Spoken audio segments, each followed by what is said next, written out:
اسلامی تحریک کی کامیابی 12 فروری 1939 میں رکنی وفد مولانا شبیر احمد عثمانی رحمہ اللہ، مولانا ظفر احمد عثمانی رحمہ اللہ، مولانا مفتی محمد شفیق رحمہ اللہ کے حکم امت حضرت مولانا اشرف علی تھانوی رحمہ اللہ کے حکم پر خواجہ اعظم محمد علی جناح سے ملنے کے لیے دلی گیا۔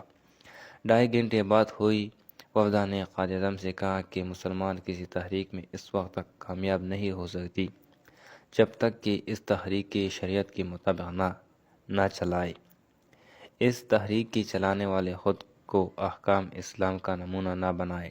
ان کی پیروی اور شعائر کی اسلام کی پابند نہ کرے، کیونکہ جب یہ سب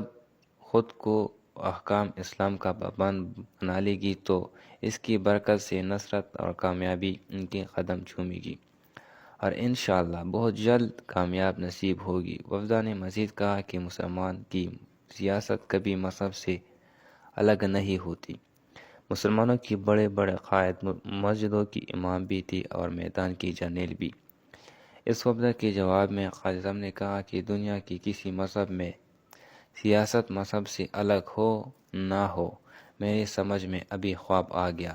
کہ اسلام میں سیاست مذہب سے الگ نہیں بلکہ مذہب کی تابع ہے۔